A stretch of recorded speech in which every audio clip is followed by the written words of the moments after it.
make sure everything's a big curve, so no matter what you do, you keep coming back. Hard as possible for them to get out. Yeah, I printed out maps of the areas, and I still got lost trying to find the restaurant.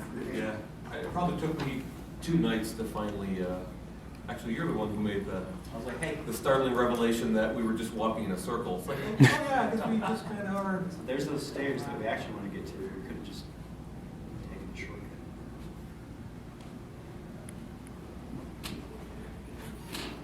I also found out Pink's hot dog is outside. Yeah. Oh, is it? Yeah. You actually have to go Yep. out to the strip to get the things. Outside. That's interesting. And as I found out from somebody who kept telling me, you have to go to Pink's, you have to go to Pink's. That apparently their menu isn't the same here as the Pink's out in Hollywood, where they have like a jalapeno sausage that he said, it's the best thing in the world. Well, you can't order it here. I like a good junk-filled hot dog, so was checking them out, but obviously I never found them because I didn't realize they were outside, so that explains that. All right, well, we're at 0:01, so we'll go ahead and get started. So this is the PVP panel. So today I'm going to be talking about basically just covering the last year in review and talk about where we are, what the current state of PVP is, and talk a little bit about the future. So I'll kind of be talking about the future as I talk about individual, individual things we've hit. So basically, like I just said, we're going to look over some of the things we did for PVP over the last year, and specifically, one of the things I want to focus on is talking about the reasons we've decided to do certain changes. Because a lot of times, PVP is, the PVP community is very passionate, and so anytime there are any sorts of changes, a lot of times, there's a lot of pushback or violent reaction because of X, Y, Z. So part of what I'd like to try to do is give you guys sort of hopefully an understanding as to why certain things were done a certain way or otherwise, and then obviously want to talk about your thoughts. So you guys probably remember the good, bad, old days of PvP, right? There was a lot of one shots, a whole lot of basically a lot of damage in. It was really a lot more about numbers and face rolling your trinkets, right, and then more or less wiping out a whole team. It's very often on the forums you'll see like, yeah, the good old days of PvP. I wish it was like it was back then. And I mean, obviously we're players too, and I obviously remember those days because I was one of those people that was one-shotting people left and right.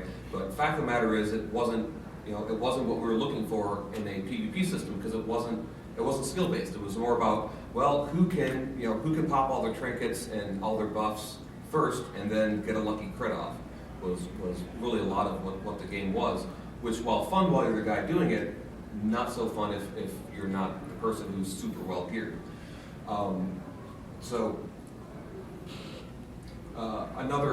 Another thing that you hear often, we notice on the forums once in a while, is there's people saying, they'll say like, oh, the new dev team is a lot better than the old dev team. But really, I mean, basically, everybody met here at SOE Live this year. We've been with the project for, I was on the project 3 years before release when I started working on the combat system. Jens has been here pretty much since the beginning. Spord, you were here like what, Year and a half. Yeah, about a year and a half before release, and Jesse Benjamin transitioned from Star Wars Galaxies when that sunsetted. He's actually in the Star Wars Galaxies panel right now. So he was on the project for 2 years. So pretty much most of the team that's on the team today is still the same team that was there even way before release. And so PvP was always something we really wanted to highlight in this game. And before, when the game was early in development, that's literally all we had was fighting each other, because we didn't have content systems built yet, so we couldn't actually make content. So to begin to just beta test ideas for what the combat system was going to be like, we PvP. On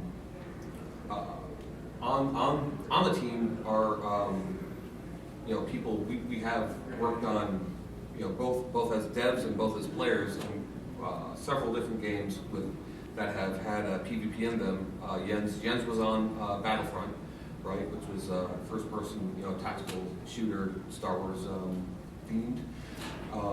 Both Jesse Benjamin and myself were on Star Wars Galaxies, which had a huge, the Galactic Civil War was a huge part of that game. So we did a lot of work with PvP in that game, and obviously, we've done a lot for PvP, DC Universe Online. Just from a player perspective, I've been playing. I've never mentioned this. I had one time before I was in.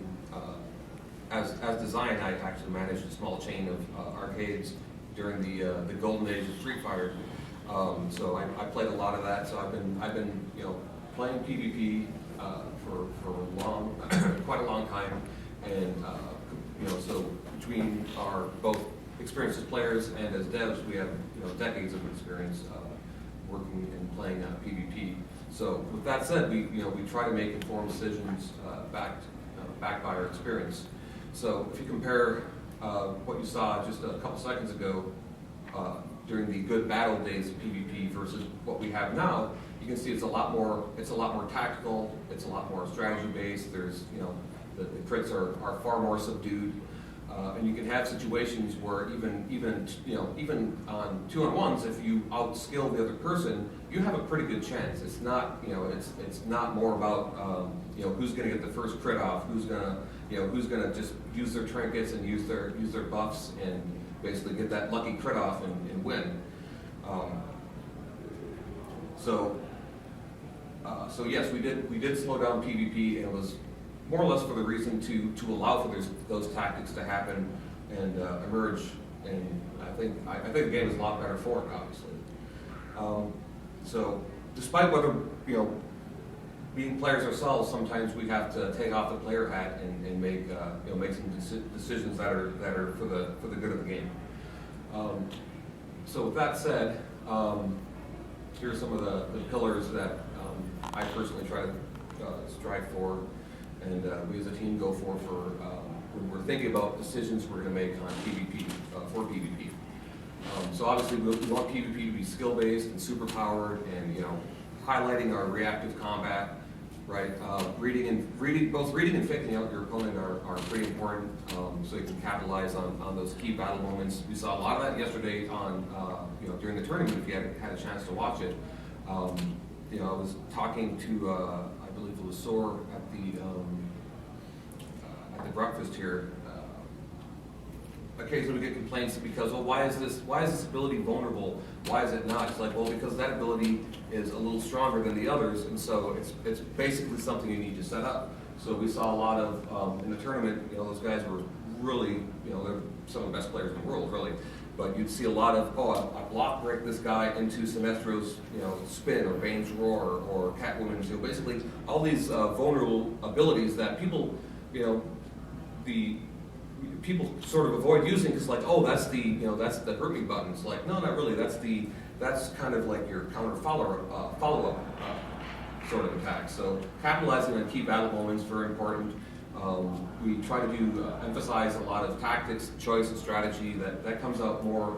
Well, I guess Legends, you're choosing your characters, but in arenas, obviously tactics, choice of your loadout, strategies for who's going to guard what node, who's going to shift. All very important, and my theory is there should always be a right and wrong choice you can make at any given moment. So we try to do that as much as possible. So with all that said, we're a living game. We hope to be able to keep making this game for you guys for decades to come, or at least a very long time to come. But one of the realities of a living game is the balance of power is going to shift over time, right? We're going to keep adding new powers, new weapons, features. Player power is always going to be increasing over time. So because of that, we're always going to we're going to need to make adjustments once in a while to correct for these things and sort of adjust on the fly as new things happen. So jump right into one of the first things we worked on. So we had a problem with visual pollution, right? And you can see right about here when it slows down, what is happening, right? Like, where's my character? What is everybody doing? I mean, the screen is filled with effects. There's numbers, you know, basically giant crit pops, flashing, numbers obscuring the character. It was pretty messy and was really difficult. You know, it's hard to have tactics when just being able to see what both your character and your opponent's characters are doing, and your allies, is obscured by visual pollution. So one of the things we did within the last year to correct for that was adding outlines. And you can see basically the you know, I can see what my opponents are doing there. You know, I can tell when the guys are blocking, when they're about ready to do melee attacks, so I can block them. So outlines really was a huge change, which really helped out a lot in arena PvP, which is a little worse than Legends because there's so many different types of powers. Some of the powers like Quantum and Fire are very big. So it really helps a lot to deal with visual pollution. You'll notice the numbers are now flying over the character rather than under the character. And obviously we got rid of the crit pops, and that was actually kind of controversial. We do sort of miss them, and we want to get them back there in some form or fashion, but not in the big screen obscuring way that they were before. So right now we still put the crit under the flag types, but it's still difficult to pick out in all the chatter. So we'll probably be doing something in the future to make those pop a little better, but not to the degree that they did before, where it was obscuring everything. So one of the other things we did was ranked matchmaking. So obviously the problem we were trying to solve with that was the brand new player versus seasoned veteran, right? It's not really, basically a match like that isn't really satisfying to either. So obviously that introduced some, there were some unintended consequences with that, because really if we wanted to be accurate, what it would really be is 7 turkeys being chased by 1 tiger. So if you were a turkey, you were actually getting matches fairly quickly, but if you were one of the tigers, then you were waiting longer than was probably necessary, because what happens behind the scenes is everybody has a rating, and we talked a little bit like during the tournament we were talking about people's ratings, this rating, that rating, and we made the decision to not make those public. And even within ourselves, there are some of us that believe that yes, we should show them, and others that don't. And there's very good reasons for not showing them.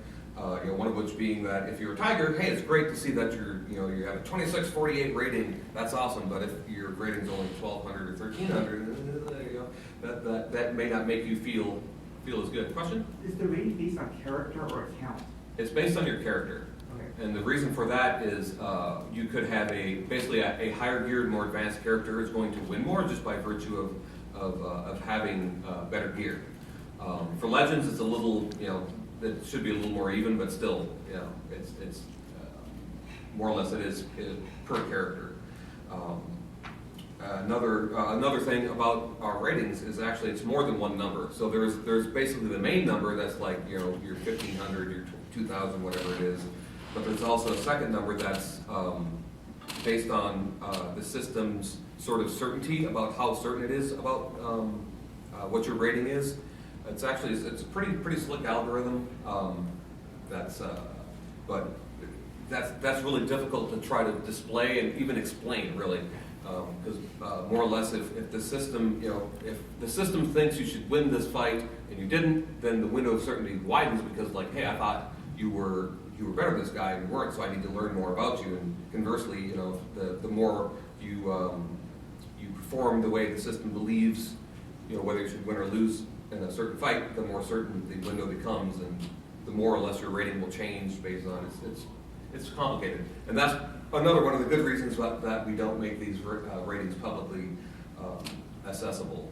Which is not to say that we won't in the future, but that's more or less the reasons why. So we did actually when we added that in, some queue times for basically premades and for highly rated players went up pretty dramatically in some cases. So one of the things we did to sort of address that is we basically lowered what's the word I'm looking for? Shortened the window by lowering the cap from 4,000 to 3,000. So, because at some point, if you're 3,000 versus 4,000, you're just really good at that point. It doesn't really, just doesn't really matter at that point. So we made that window smaller, and we also increased the rate at which it'll say, okay, we'll let you fight people who are higher or lower rated than you, just so you can get into the match a little quicker.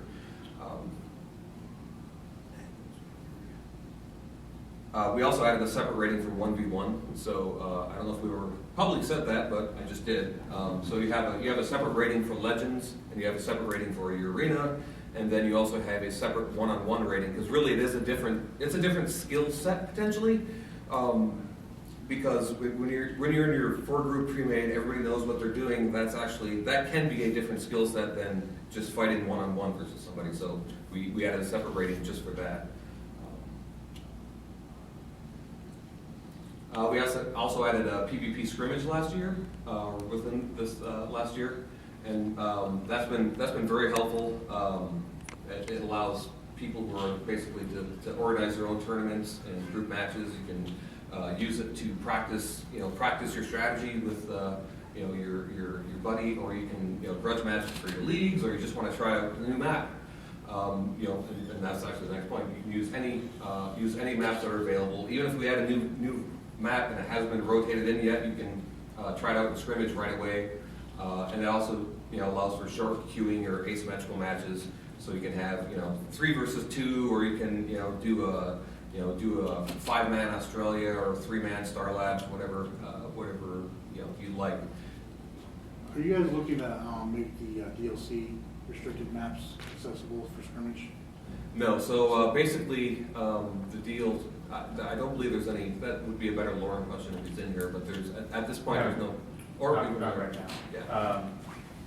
The reason being, we did basically run by legal inclusion of DLC maps in our map rotations, our official sanctioned maps, but not for including scrimmage. So for scrimmage, the participants need access to that specific content, and that's just kind of a legal restriction that we have to abide by.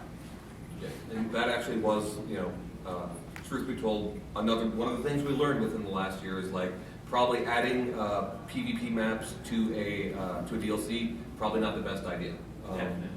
No. Yeah. We won't do that again. Yeah. So we learned our lesson on that, because more or less anything that splits the community up is actually bad for PvP, because you need the more the merrier is how that works. One of the other kind of cool things we did within the last year was we finally added all movement powers to all legends, so you can finally see a flying Bane. Yay!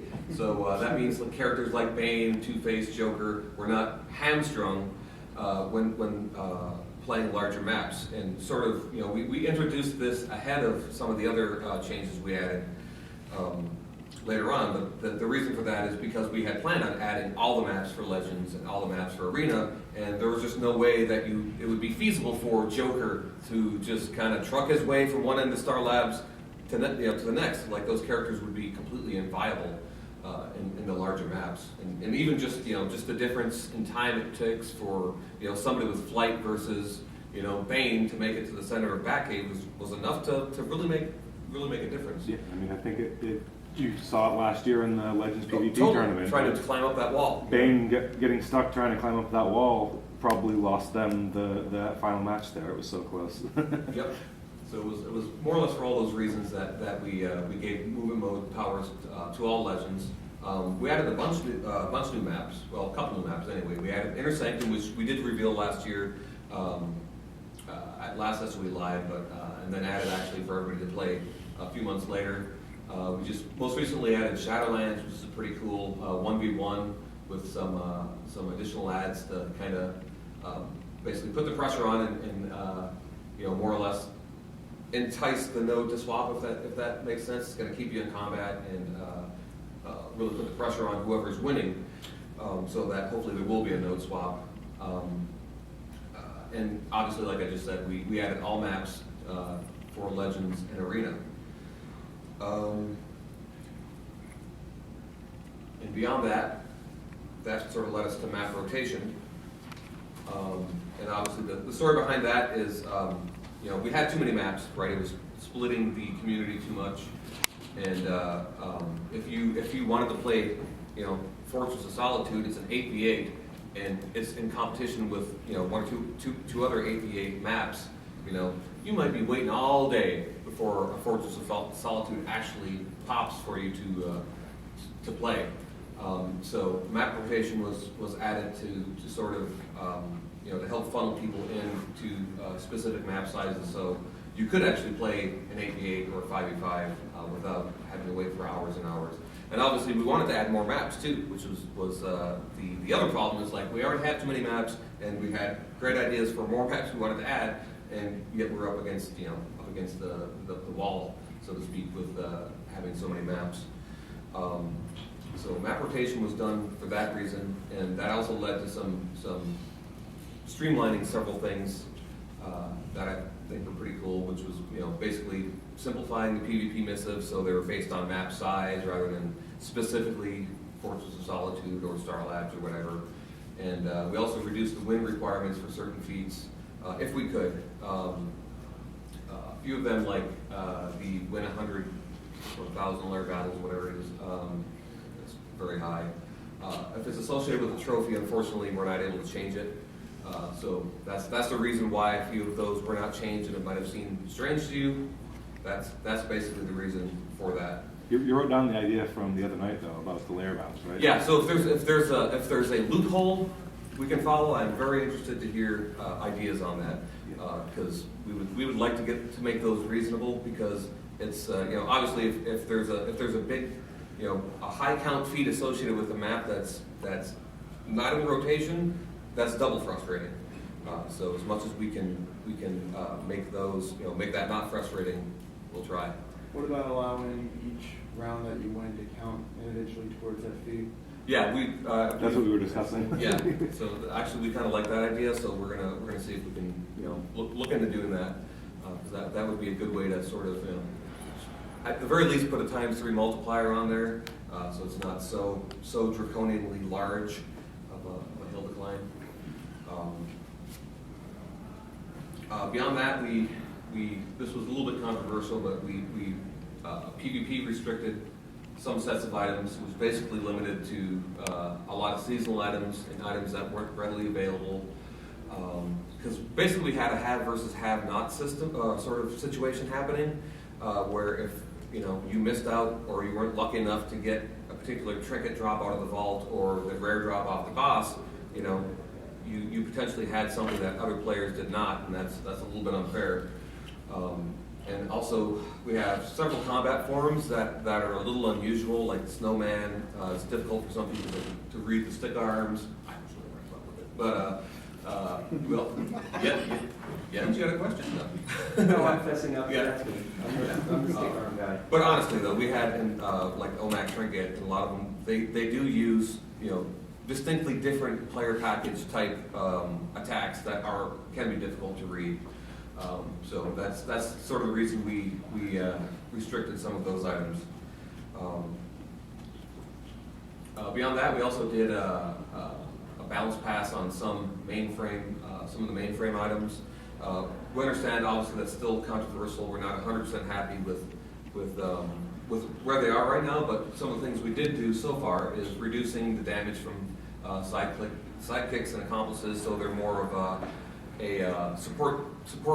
You know, you call your sidekick in for support more so than you know, to help you wipe people out. If you want to wipe people out, you use your henchman backup, who basically reduce their health a little bit, so they're a little easier to take out. And we also reduced how often the boosted ones. You have the boost 2. They won't spam their colas anymore. They get one set of colas to keep them alive. And some of the things we're thinking about still, because the last thing we want to do which would be a last resort, would be not allowing you to use mainframe trinkets in PvP.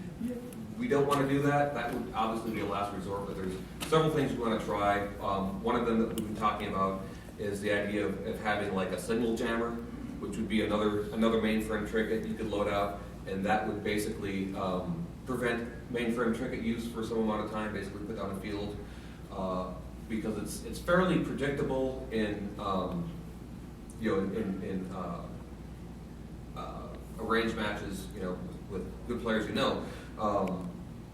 when the trinkets are going to start coming out, right? It's going to be like the initial focus fire instant when everybody's diving towards the middle, and then when key members are about to go down. And so if you can anticipate that, you can be like, bam, signal jammer, no sidekicks, no mainframes, no supply drops. You gotta live with it until the you move out of the signal jammer area, or the duration is up. So sort of a foil to those. Then you're making a choice. Yes. Just sort of a comment. It's related to mainframe trinkets, but not directly, not exactly, and something which I haven't seen a lot of people talking about. It's just the fact that in layer battles in particular, the sparring dummies, they get cheesed like crazy, because it becomes essentially people will put the sparring dummy up in the middle of their base, and then it shows up during your layer battle, and they refuse to fight anybody unless they're next to the sparring dummy, and it becomes a permanent, unkillable pet that absorbs half your damage in any attack that splits. And it would be great if sparring dummies would not show up in layer battles. Yeah, that we might have to look into. The damage splitting is that is a real deal there. There were reports that the sparring dummy was giving health and power back in layer battles, but So it did that for a little bit, and then it went away. So. Yeah, so yeah, these guys went crazy for like 2 days trying to reproduce it, and we couldn't get it to happen. It was happening on pets, not on the players. Oh, it was happening to pets. Oh, interesting. That's actually good. But I haven't seen it Write that happening one down. anymore. So Let's see what. I haven't seen it happen for a long time though. So. Okay, that's good. We didn't actually think about that. That's we'll double check and make sure it doesn't happen for pets either, or henchmen or anything else. Because they shouldn't do their deal as far as doing the power recovery in PvP. But we'll make sure that's working. They're actually checking to see if you're currently in a certain type of region, which would be a PvP region, and then they won't do what they're supposed to do, so they shouldn't do anything defensive. Yeah. We can take a look. Make them suicide themselves if they pop up in a. I mean, that would be a good secondary backup.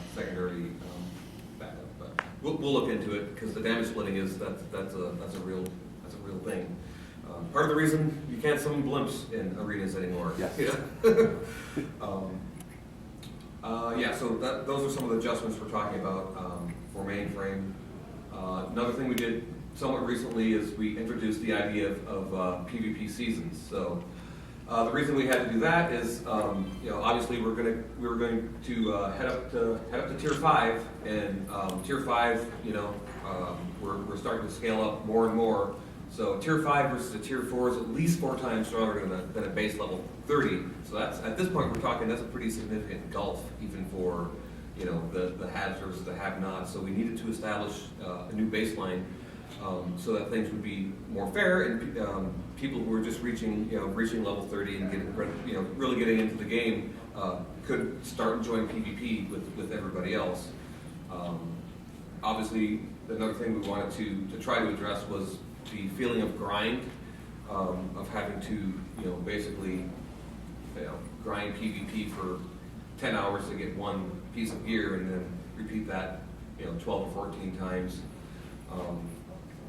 But there were a few things that with the PvP seasons that didn't actually work out exactly as we planned, which for example, removing the grindable marks we realized was sort of a bad idea. So we put the grindable marks back in, so you can basically do PvP over and over and continue to progress. We did add expedite recovery as sort of the answer to the fact that you're going to be potentially replacing your gear fairly often with the accelerated advancement. But obviously that wasn't enough. I think most people just pretty much didn't mod their gear at all until they thought they were reaching the plateau where they were going to few there for quite a while. So that was another thing that didn't work out as we expected. So to address that particular thing, we're only going to do a full stat reset once per tier. So when we move to the second part of the season here, probably in the wake of the 9th DLC, we'll probably, we'll go to the second part of the season. We're just going to be adding one more set of armor at the top, so there won't be 4 more to roll through. So the people who were able to get to the top of tier 4, we'll just have 1 more to go. If we do any sort of stat adjustments on the armor, we'll just make them to the existing armor. So if we choose to set the new baseline to 85, then just everybody's just going to get bumped up. And then there will be that one final set of armor to work for, and we won't make it grindy either. Hey Mark, can you specify about how the styles work through that? Yeah, so we will still be, we're still adding the additional socks. We'll still be sunsetting old variant styles and replacing that with new variant styles for the next season, though. So you will still be able to go back and, even though we're adding only 1 more new tier, there'll still be a number of new styles for you to buy for feats, even if you have the max level gear right now. So we're still planning on doing that. What about like the old styles like tier 1? It's like I see people constantly shouting, trying to find out where the gunslinger. Yeah. So any styles that are dropping off the bottom, we're going to put elsewhere. We will probably never remove a style completely from a game, because that would be bad. We don't want feats that people can't get anymore. We'll drop them somewhere else. Yeah, that was basically my question. Was some people asked me to bring up, they were concerned with the collect the alternate or the variant style feats, that they wouldn't be available after a season. It would make a precedent to feats that if you join the game next year with the new PS4 and you start playing, there'd be feats you could never get again. Yeah, they were worried about that. So actually, the variant styles may be an exception to that, and that's part of the collecting the variant style and having the I was there for this season sort of thing. But as far as like the big feats, the big 25 and 50 point feats for collecting whole sets, stuff like that. Yeah, there's no plans of like removing those entirely. Bloodbat and Archangel, and the Gunslinger, all that stuff. Always, we'll always have available somewhere. Although nth metal trinket feat you can't get anymore. The feat for obtaining an nth metal trinket. Right, that's actually a bug. Okay. That's another good one to you don't have. It's a base feat that Okay. you just can't get anymore. Oh, that's right. Yeah, I remember that bug. Yeah, so that one we're just gonna fix. Okay, Yeah, 'cause cool. that was supposed to be unintended. an infinite trinket. Yeah, it's supposed to be. We need to change what the feed says, basically. Oh yeah, the other thing we're going to try to concentrate on is add some more support to have access to some of the like mainframe mods and upgrades through using PvP currency, because, for example, tier 5 expert mods. If you're not rating, you're never going to see those probably, at least not till we're very close to the end of this particular tier cycle. But that does produce sort of a lopsided imbalance. So we're talking about ways that we can basically use PvP currency to let people purchase mods rather than having to chase down recipes from PvP. If we do that, those types of mods will only be usable on PvP gear. So you won't be getting any. It's not like you can just, I'm just going to get the tier 5 PvP mods and put it in my PvE gear. We're not going to allow that. But more or less just more ways for you to use your PvP currency and to support your PvP, obviously.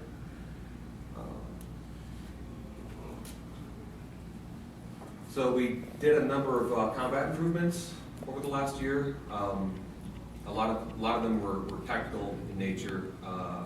There was some work with combat syncing to try to get basically our physics versus our game effects different. We're multi-server, obviously, very very slick architecture under the hood, but our basically impulses were handled by one type of server, and our game effects by another type of server, and they weren't necessarily coordinated. So you'd get a situation where you would, you would see one game effect, say the damage applied, and then, a split second later, you'd see the impulse applied, and it just, you might not have noticed it, but it made things a little more noisy than it had to be, because you sort of get this disconnection between when one sort of thing happened and another sort of thing happened. So combat syncing basically makes sure those are acting together, and it's the difference is very subtle, but your eye can pick up these very subtle things, and it actually provides a crisper experience when you're actually playing. Things just make more sense to you when they happen. We did a number of improvements to counter immunity. Counter immunity used to take between a quarter and a half second to actually apply, so you would counter, excuse me, you'd get a successful counter, and then it would take between 250 and 500 milliseconds for those effects to actually apply to you. So in that time, even though you got a successful counter, you could be knocked out yourself, you could be countered yourself. There were some edge cases that could happen where if you actually KO'd your enemy, you wouldn't get immunity back. And that was basically because the way we had to architect it was you were essentially, your target was giving immunity back to you, because there were a few things we were unable to do. Thankfully, recently we got some improvements to our tech under the hood that we can apply these things directly. So that solved a lot of these problems. One of which also counter immunity just couldn't work with NPCs for that reason. But obviously now it can, so we can have things operating consistently across the game, which is gives you a better experience. We also capped counter immunity at 20% of your maximum health. This was based on community feedback to tone it down a little bit, and we do understand that, so we made that change. It's more or less about the strength of a standard shield. It doesn't really change 1v1 or 2v2 situation. Really, in a 1v1, the counter immunity is so short that by the time the guy's standing up from their counter, they can damage you again. So really, the biggest, this is going to help in large focus fire situations. The immunity is going to give you some benefit, but it'll eventually be chewed through completely. We most recently made some changes to the way roll debuffs work. Those also used to be applied indirectly in that you gave the buff back to the person hitting you, and that meant your particular application could be stolen by others' hits. So if there were 3 people beating on them, it was more or less it would hit you eventually, but it could take 3-4 hits before you got the lucky swing in. So that kind of sucked. But now we can do that directly and instantly. We made it so shielding is consistently stripped for all role and archetypes. And probably the most important change is we can now properly debuff controllers. Controllers are sort of they're the linchpin of the group, right? If the controller is unable to supply power, then everybody's basically the whole thing's going to fall apart. So we can finally you can finally debuff a controller, and it will take down the revitalization and instantly, just like that, start decreasing the amount of power coming in. That'll add more pressure and hopefully lead to matches that will end eventually. And so that leads to our most recent addition, which was adding the movement mode debuffs for roles. Now, we did a lot of tests internally, and when we added these to test server, they more or less have found the same thing, which is these movement mode debuffs have very little effect on formal premades, but they have the biggest effect in 1v1, 2v2, and casual pugs, where if you had an inconsistent, if you had the incorrect rolls, you were basically in trouble, and so much so that a lot of cases, I'm sure you've heard the situation where you get into a match and you're all DPS, and like somebody says, "Oh, that other team has a healer, so I'm just going to AFK." And so there were also people saying, "Hey, it's tanks and healers will never be able to win ever again," and I can. That's absolutely not true.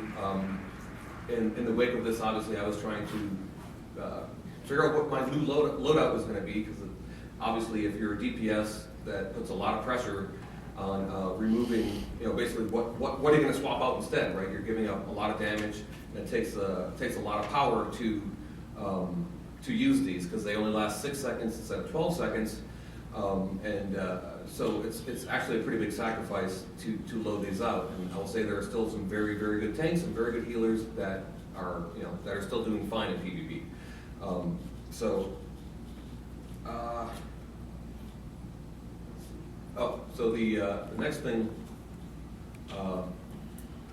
and this just came recently with Q28 as well as, or actually I believe it was 27. One of the top, it became one of the top community issues was our vulnerability windows.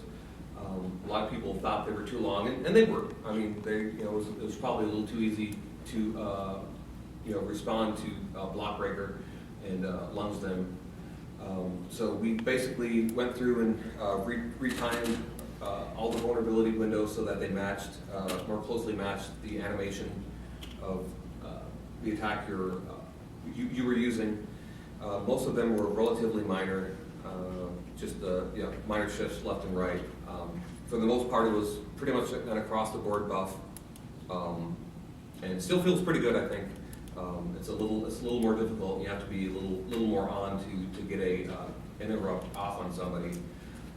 In a few cases where it would have been a huge nerf for two-handed brawling shield, we basically made a special consideration for them to, if you jump cancel, they'll get a smaller window. There's feedback right now that the windows might be too small on those. We're paying attention, obviously, and watching, so we're paying attention basically. So we'll let you know with that. Question mark? Yes, Lawyer. Oh. Just a note on one weapon which didn't seem to get any change, but probably should get a change. Just want to bring it up is staff, with the staff spin being the charge spin, which is your only block break as well. Mm-hmm. The vulnerability window on that just seems incredibly enormous compared to the time that you actually hold and that you're actually spinning. More so than, for example, with two-handed, yes, it has a long animation, you can jump out of it, and your vulnerability window is small. With staff, you can do a staff spin, miss hitting a block break on somebody with it, be halfway through another combo 2 seconds later, and then get lunged and knocked down with it. It feels very out of sync right now with staff. Yeah, we'll have to look at that again. So part of the problem with that particular ability is basically the way the animations are constructed, the animations we're using. You can actually tap range to cancel out of the animation, which is itself a little bit of a bug, but we would basically have to reanimate that animation, which maybe at this point would probably our best option if we can to correct that problem. Because really the actual animation of firing the block breaker is pretty long, and it is tuned to match what the animation actually is, versus the fact you can actually tap and cancel it very quickly. But we can look at tuning that back at the very least. We'll take a look at it. Yeah, it's just like the one weapon that it feels out of sync when you're fighting somebody who's using a staff. Yeah. Okay. So that's pretty much it.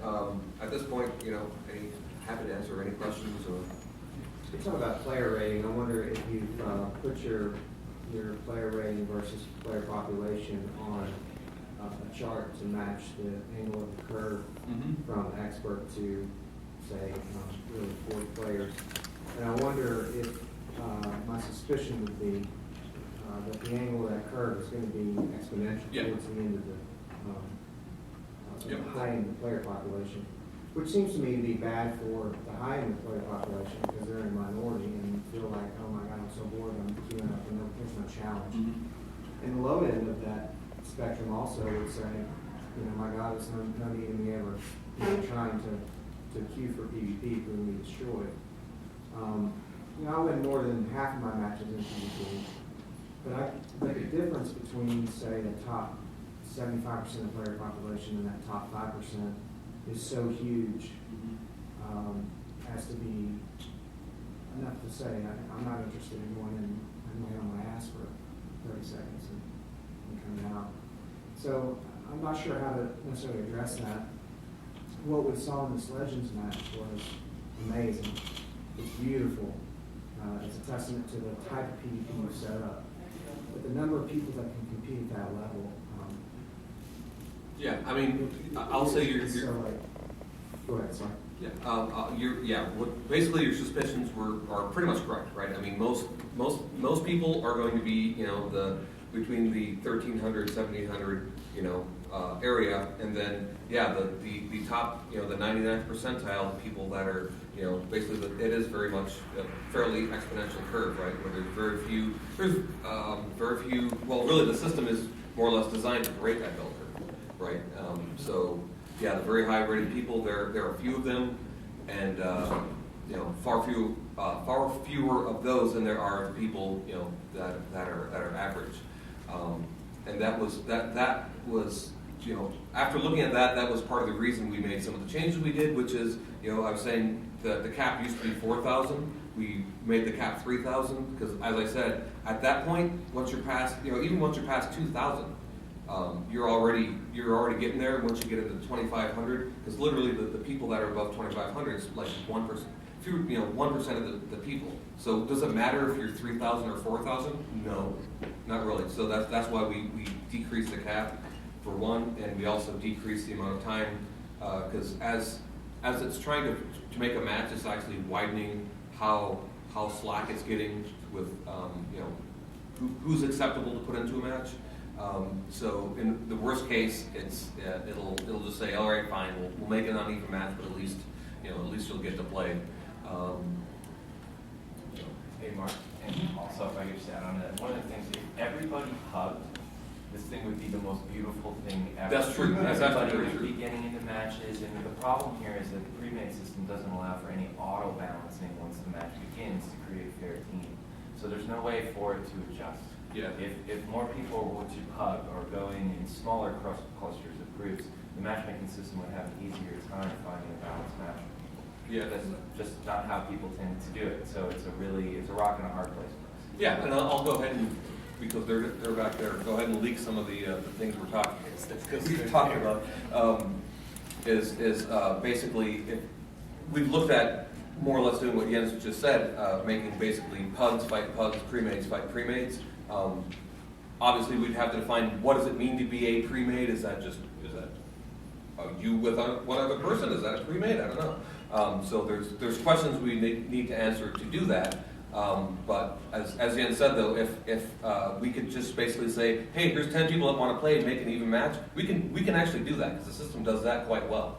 And I'll say even knowing, basically because I can, we can go back and look at matches. So I can, I've had very good matches, like myself and somebody who's just absolutely, a lot of times not even there, versus two mediocre players, and those are still good matches because, you can have a very high rated person, very low rated person, and two medium rated people. That's usually a good match, right?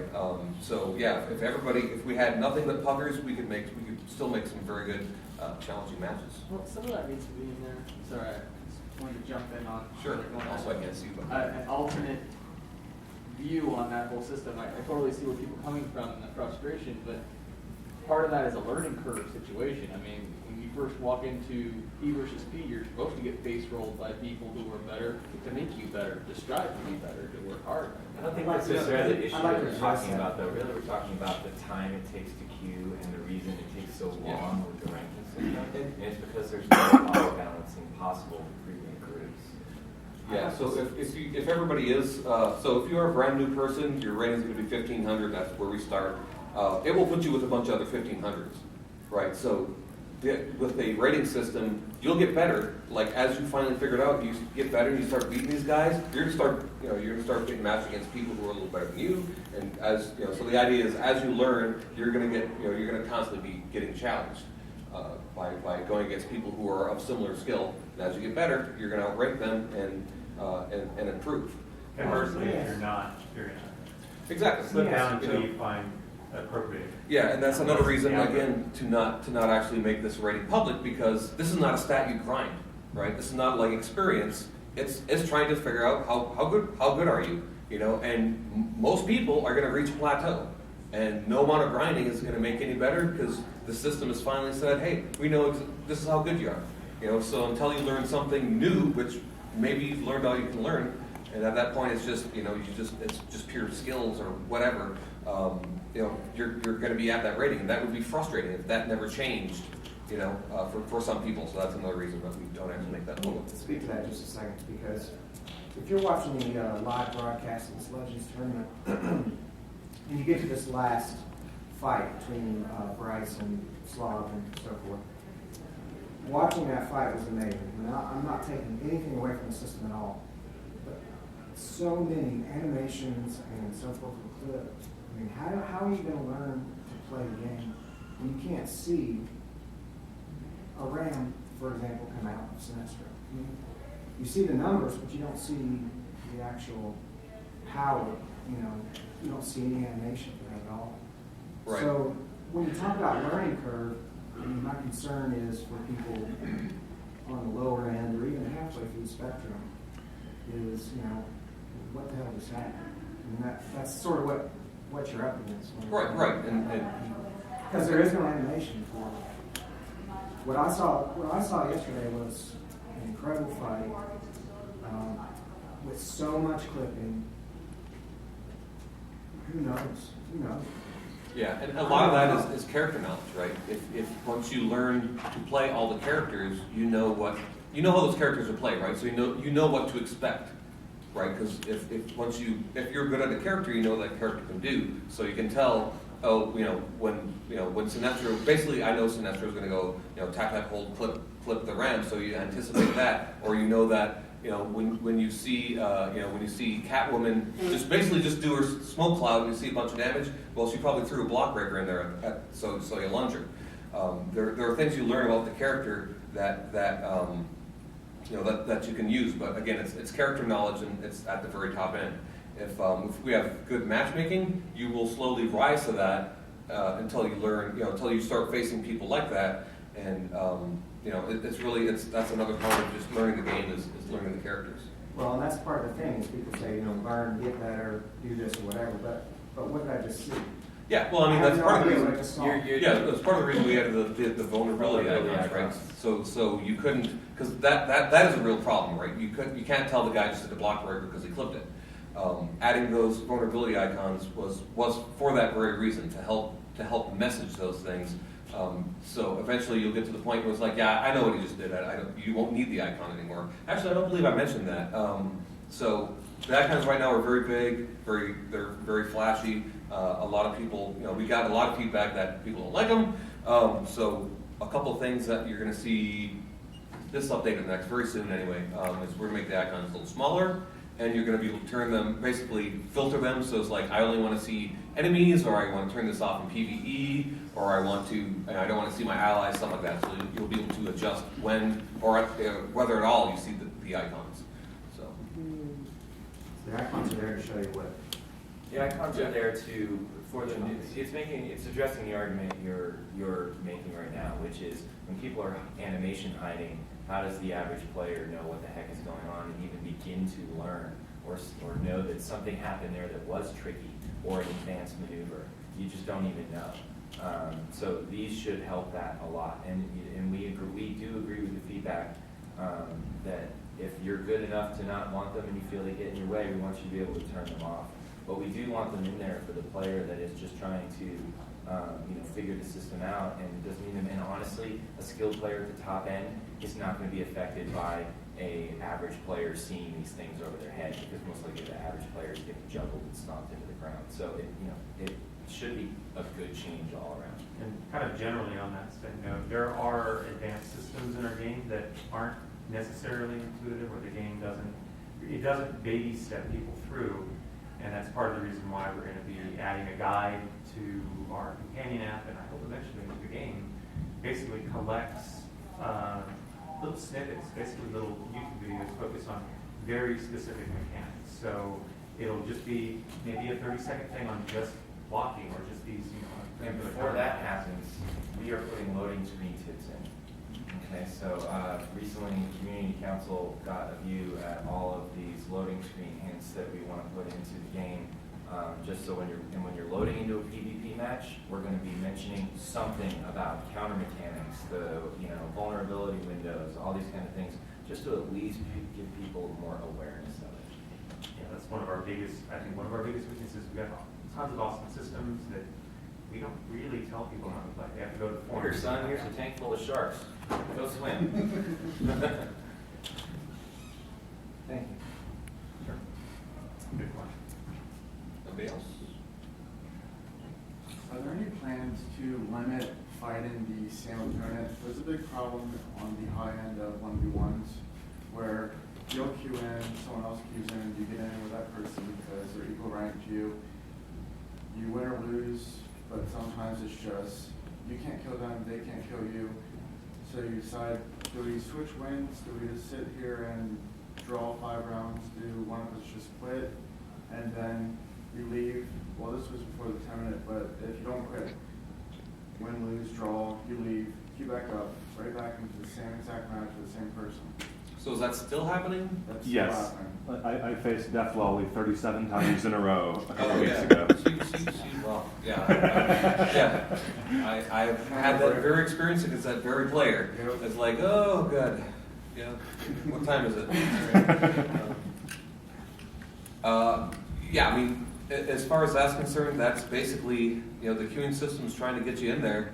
And if you're even ranked, if you're like, I want to go, and that person is the next one that says, I want to go, it's going to be like, good, these people want to go. I'm sure there's stuff we can do to say, don't put me against the same person multiple times. We could surely do that. However, at that point, you're asking, hey, why don't you make my queue times longer? So, they're sort of competing goals. I mean, really, I would like to try to address why are matches lasting forever, right? That's the problem I would want to solve before I worry about the same person getting put up against. Well, one reason why the match goes too long is that you can be there for 25 minutes, which is just a way long time for 1v1. I'd much rather have it go back to the 3-minute rounds. And Yeah, we can probably do that now. If it's a tie, it's a tie. It's not, it's not. I don't want to wait 25 minutes or encompass a deserved penalty. Either way, it's a bad result. Yeah, that's actually on the list of things we're doing actually is to reduce those times, because with the debuffs now, basically it's more or less saying if you're DPS and you're loading those out, you're more or less committing yourself to, I'm going to kill you in about 30 seconds and then I'm going to be out of power. And if you can't do, we're also not talking just about round time going down, but trying to figure out possible ways to avoid draw situations. Yeah. So right, yeah. things that determine a winner of the round based on some kind of system. Right, some something. secondary metrics basically. Exactly. So there can be a winner and not just 5 times in a row. So you get a TKO. US sodas. Yeah. US sodas should be the metric. Never didn't pop up. I do it every time. Any others? We got time for about one more. I guess my only PvP related question is also leads into a completely non-PvP topic, and that's sorcery revamp. Just due to the fact of the new role debuffs, sorcery is so incredibly heal over time dependent. It lacks completely a very usable PvP burst heal. So you could hit a trinket, burst everybody to full, then you're going to be debuffed again. Will sorcery be getting some more PvP utility? I know as a sorcery healer in PvP, it's been vastly more difficult, and they've started taking nature or electric as the healer for the group, and I'll be running DPS instead of healing, because as a sorcery healer in PvP with the new role debuffs, you can't do your job anymore. Yeah. No, I mean, seriously, that is one of the common things we've heard throughout this SOE Live is, sorcery burst healing. Yeah, and there's definitely abilities that could be replaced or made better. Yeah. Sorcery for sure. And that's basically, we're not afraid to say, you know what, life element, you had a good run. Put something else in there. One of the best learning tools that I have found is to be able to fraps my matches while the combat log is open, and to go back and look at what's happening and so forth. The combat log, however, seems to be It's very poorly labeled. So you have 8 or 10 lines of you know, Right. power. Is it was. the Regen adjustment span. in power? I don't know if there's any way to address that or not, but it would certainly help the learning curve for someone like me stuck in the middle to be able to examine the combat log and figure out what was happening. Yeah, we can definitely do that better. Actually, SOE was actually suggesting this very thing, and it's an idea I love, which is you know, adding more filters. So you can say like, I want to separate damage in, I want to separate, you know, healing, I want to separate out my you know, my regen spam basically in different tabs. You can, you know, so when you get KO'd, you can scroll up and say, okay, what do they just do, and not have that spammed off. And I like to assume that when I do look at my combat log, that the 6 or 7 digit number there is a time log, with the last number being 1 second of game time. Yeah, That's you correct. mean when you're looking at the text file on your Yes. computer? Yeah. I do this frequently after matches. So do I. You'd be surprised, like, what do they got to do? Destroyed. I've seen as much as, I go in healer mode in air battle, throw a swarm shield absorbing, 4,000 damage, throw a few pots that are healing back 2,000, 3,000, 4,000 damage. I've seen as much as 27,000, 29,000 damage come off in 6 seconds. Yeah, Is that that sounds like a lot. normal? Huh? Is that normal? It sounds kind of weird. I'd be a little suspicious about that, but I mean, you have to see what the situation was. It's kind of scary, when that happens, because I feel like, I just don't know exactly. I mean, swarm shields up, pots up. And against the DPS, he's going to obviously be able to front load a bunch of stuff. But if I can't survive that first wave, Right. Yeah, if they're doing 29,000 damage, there's something fishy. I've uncovered a lot of fishy stuff by examining combat logs and seen That's several people right. banned because of it. I think we gotta get further. Yeah. But we're supposed to get this out to the panel, so since this is a PvP, or to the attendees, since this was a PvP panel, I'm not gonna throw it first. I actually debated that and then thought better of it, especially since you might be wearing a kilt, we don't want to see that. But, who was in the PvP tournament? Raise your hand if you were in the PvP tournament. Okay, keep your hand up if you made it to the quarterfinals. There you go. Actually, we made it to the bronze match. Right? So, there you go. Congrats. All right. Thank you, everybody. Thank you.